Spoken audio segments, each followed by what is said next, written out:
Phil Steele Plus tour for week 15, December 5th and 6th. Up for you today, I have two selections, two quick hitters, and two FCS selections. They are 6-0 the last 2 weeks. You got to love those.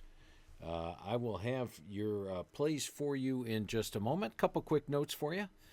First of all, let's recap last week's records, and we'll pull that up here. Last week, the selections went 3-2. The FCS selections went 2-0 for a nice 5-2 week. That makes the combined tour selections over the last 2 years in the regular season 144 wins, 97 losses, 60% winners. That's a really solid record. The amazing thing about last week was the quick hitters, which have been on quite a roll. And last week the record was 33-17. Unfortunately, the quick hitters went 0-5 last week. Still an outstanding record at 33-22. But a very disappointing week for the quick hitters last week. So the overall selections on the tour the last 8 weeks, now 26-15-1 for my selections.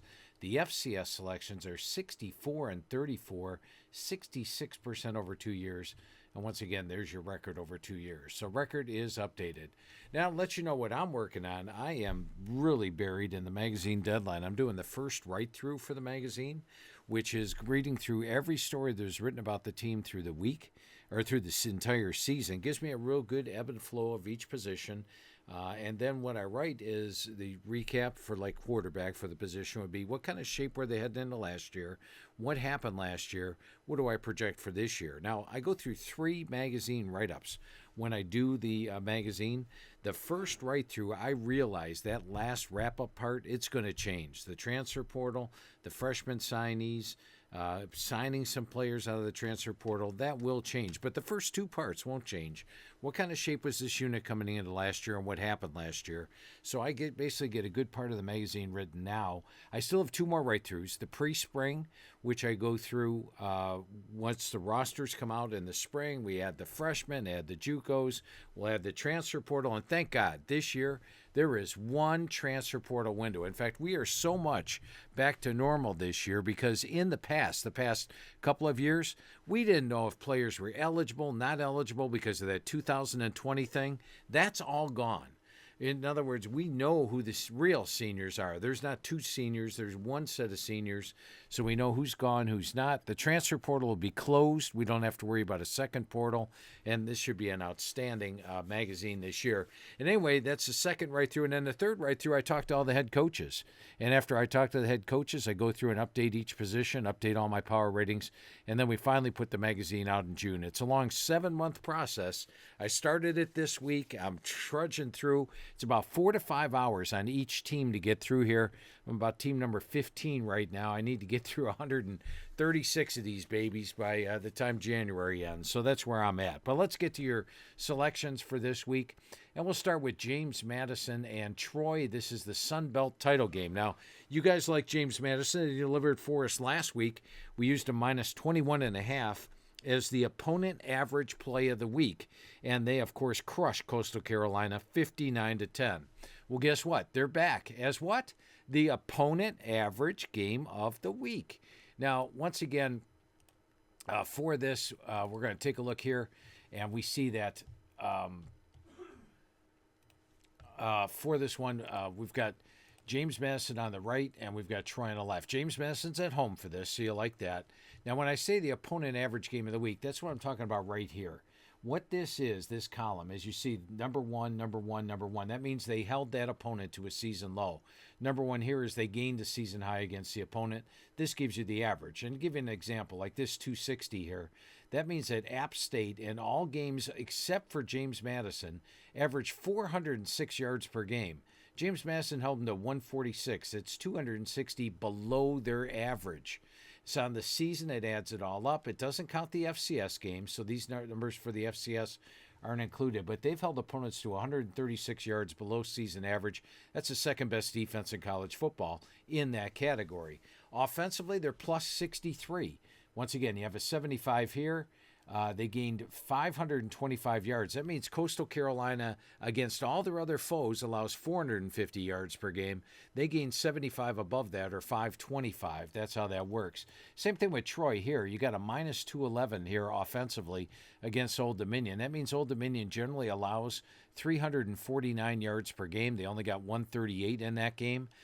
So that's how that works. And then if you go here to the Phil Steele Plus menu, you will see the, by the way, I haven't updated the schedule predictor yet. That should be updated for you. In fact, Todd's going to update that for you right now with last week's results in there highlighted. I don't have any of the records in for the best bets. I haven't gone through and done them yet. And all the power rating numbers for this week aren't done yet. I'll update those tonight and have them ready for you tomorrow. So tomorrow the schedule predictor will be up, but if you want last week's results, they're all up there as well. So you can check out the schedule predictor right now. But let's go to the opponent average versus YPG. And much like we showed you last week, James Madison right at the top, number 5 in the country there, plus 198.9 above opponent average. Now, last week we pointed out that Coastal was way down here at number 132, minus 151. Well, guess what? Troy's not very far above them. They're number 114. They are 74 yards per game below opponent's average on offense, plus 4.9 on defense, comes out to minus 69.7. So we got the same criteria, except last week's game was at Coastal Carolina. Now we're here at home. You got to love that. You've got the number 5 team versus the number 14 team. James Madison's average home win, 42-15. They need style points. They still have a shot at the playoff. It's their final home game. And look at these basic numbers. You see all this red here for Troy? You see all this green in here for James Madison? Let me show you what the things are. I mean, Troy is allowing 4.5 yards per carry. They're going against an offense that averages 5.4 yards per carry. Troy only averages 3 yards per carry, and they're going against a defense that just doesn't give up the run. 85 yards per game, 2.7. Troy allows 49 sacks on the year. James Madison only 18. This is just a big numbers thing. Yes, you're laying 23 points, but it's a green-red game. It's an opponent average game. And James Madison, by the way, has given us 2 selection winners in the last 3 weeks, both blowout winners. We used them against App State as a selection here on the tour. We used them against Coastal as a selection on the tour. Let's hope for a similar result here. We're going to go with James Madison minus 23 over Troy. Let's get to a been here, done that game, and we're going to go to Boise State against UNLV. Once again, Boise State's at home, so we're going to put them on the right, and UNLV is going to be on the left.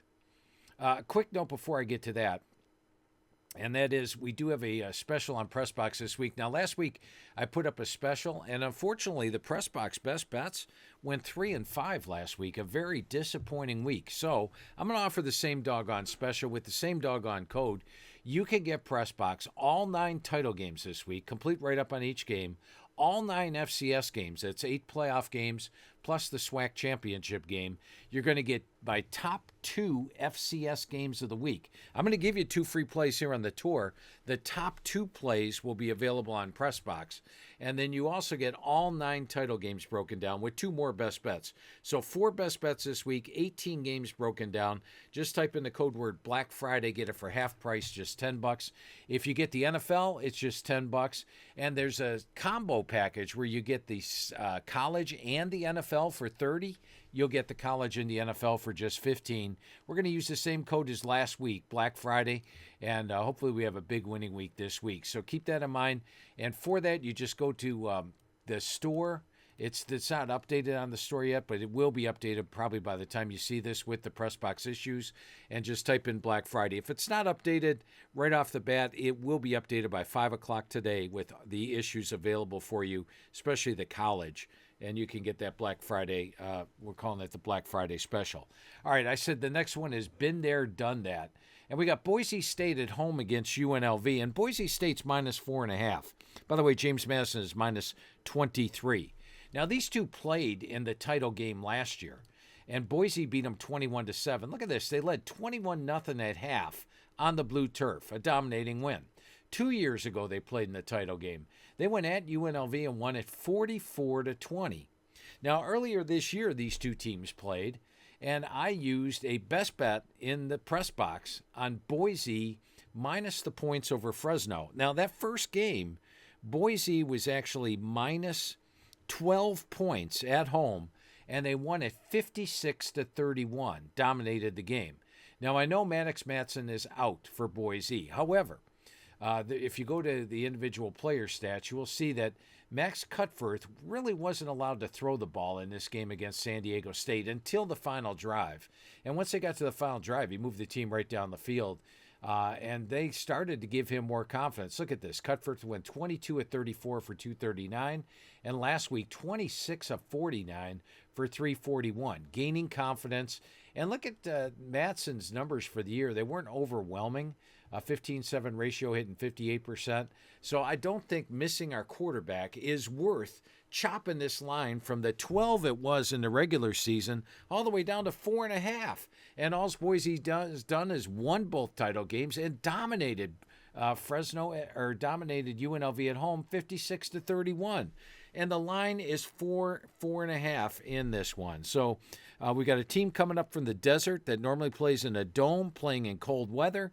You got the fact that Boise State, if you look here at their home favorite record, it's outstanding. They're on a 13-4-1 record as a home favorite. If you look at the strength of schedule for these two teams, I pop back over there. Strength of schedule. We see that Boise is number 78 in strength of schedule. UNLV is number 107. They've taken on the tougher schedule this year. And so there's a lot of good factors here. Boise should be much more. They should be a double-digit favorite here, and they're only laying 4.5. Been there, done that. We're taking Boise State minus 4.5.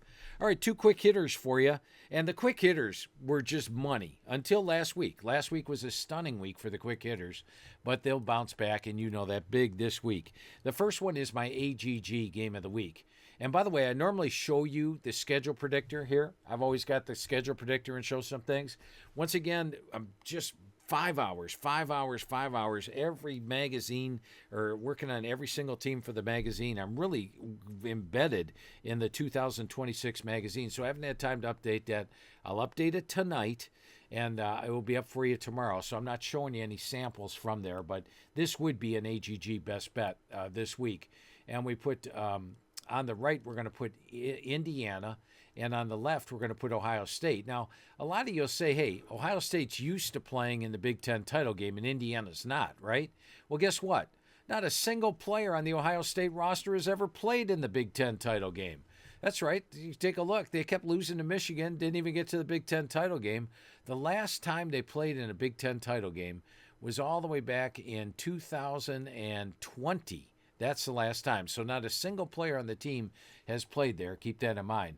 Take a look at the AGG for this game, and we could see that Ohio State comes in at 126.8, Indiana 129.9, and the game is being played in Indiana. Yes, Ohio State will have a slight crowd edge, but Indiana will have a crowd, and it's in their home state.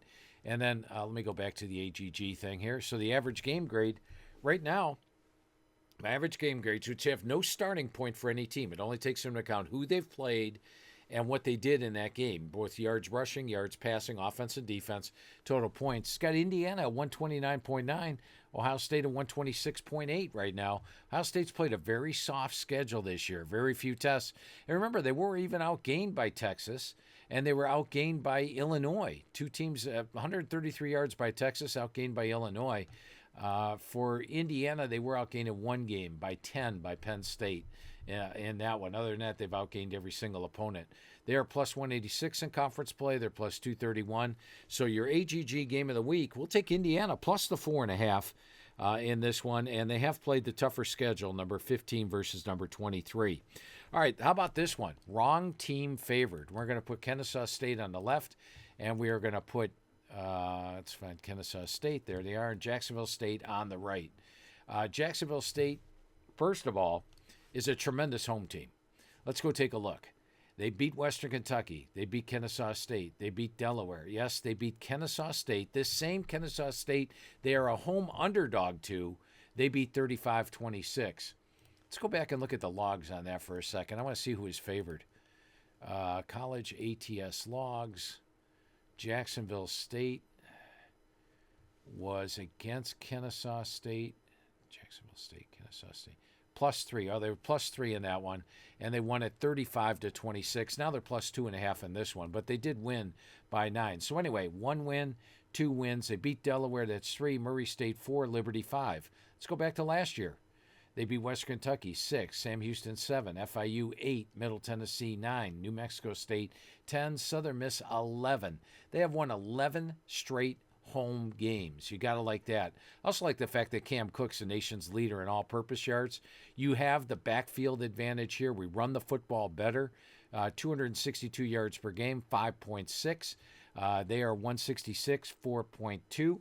You've got the fact that they stopped the run better, 155, 4.2 versus 174, 4.4. They're better in conference play, +23 versus +16. There's a lot of factors here in their favor. And then finally, let's look at my computer's factor on this one. And for my computer, it says that Jacksonville State's going to have a 451 to 390 yard edge and win the game 29-27. And they're a home underdog, and they won the first game. Now, remember, when you get Pressbox, you get my entire write-up on the game, and you get them for all the FCS games as well. You get my computer projection. You get all this. You get the write-up on all the FCS games. 9 FCS games, 9 championship games, 18 of them. $10 right now. Just use that code word down here, Black Friday. But as you can see, I think the wrong team's favored here. We're going to go with Jacksonville State, and they are +2.5 at home. All right, let's get to those red-hot FCS games. 6-0 the last 2 weeks for these FCS games. All right, can't wait to see what the first one is. And we're going to fire this one up. You got Montana State at home against, go to Montana State. They're at home against Yale. And so we're going to put Montana State on the right, and we're going to put Yale on the left. Where is Yale? Oh, we're in the FCS. FCS, and we'll go to Yale. Now, first of all, I'm sure you heard about it. It made the bad beats, and I actually lost a Pressbox play last week on the game. Yale took on Youngstown State, and we had a Pressbox selection on Youngstown State last week. Look at this. The score is 42-14 in the middle of the third quarter. 42-14, and they were minus. What were they minus in that game? They were -3.5. So that's a complete win. Somehow, some way, Yale comes back and actually wins the game 43-42. Remarkable how that turned out. But now you've got a Yale team that's in its first ever playoff. And last week, by the way, the 2 Ivy League teams in the playoff, I'm going to go back and take a look at Harvard for a minute. And I'm sure Chris has this in the write-up. But Harvard last week got blown out by Villanova by 45. Yale should have got blown out, but now they're off a big comeback win, traveling all the way across the country in a game. I don't know if they've ever played this far to the West before. But anyway, this is the first meeting, first year that the Ivy League has allowed teams to play in the FCS playoffs. We had a tour winner in the final week of the regular season on Yale when they upset Harvard. Last week we went against Yale, +4 in the playoff game. They trailed 42-14, pulled off a miraculous comeback. Yale's price for beating Youngstown State is a trip across the country to Bozeman, Montana.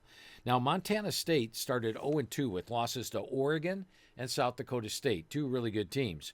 But since then, they've won 10 straight. The Bobcats have beat FCS playoff teams Northern Arizona 34-10, UC Davis 38-17, and rival Montana. Now, Montana State's average 441 yards per game, and they rush for 234 yards per game, 5.8 yards per carry. You got to love that.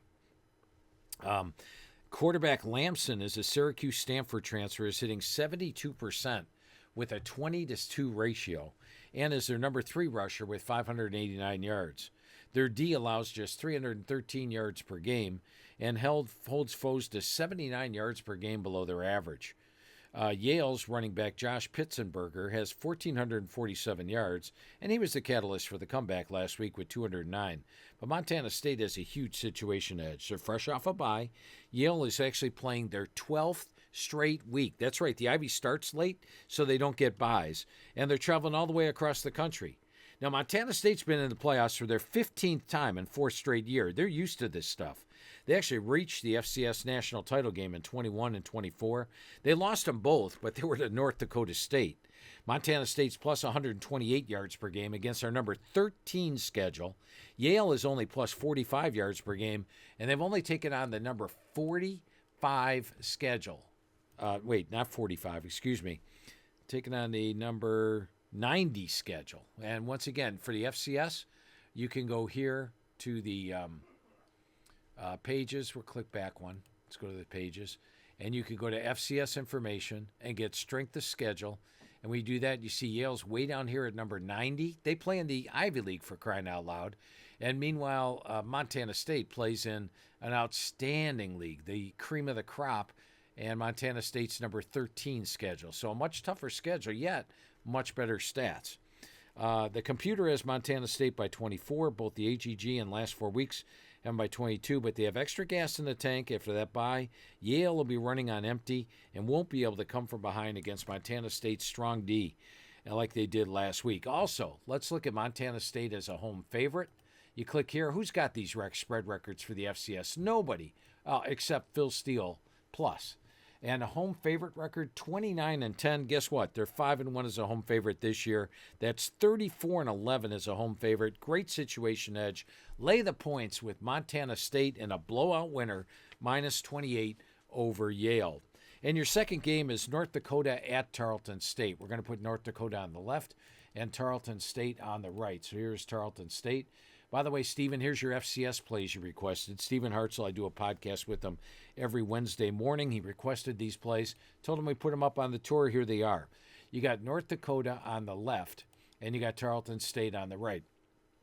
Now, it's a first meeting. Last year, North Dakota started 4-1 and reached number 6 in the FCS.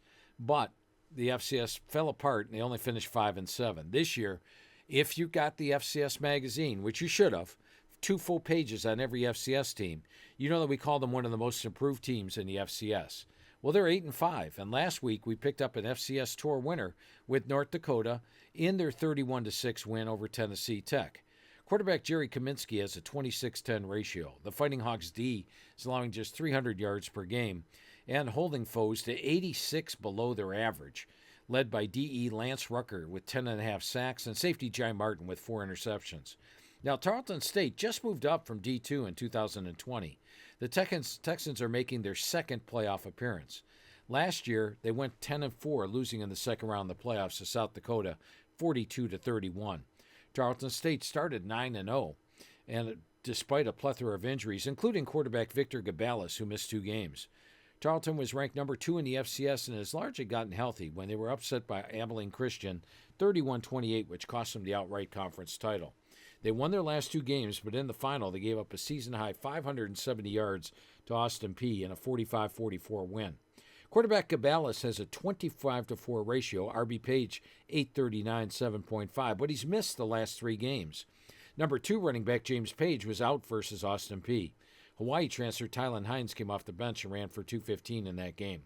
Now, North Dakota is plus 98 yards per game versus our number 25 schedule, and none of their 5 losses were by more than 5 points, and the losses came to Kansas State and 4 current playoff teams. So they've already taken on 4 playoff teams.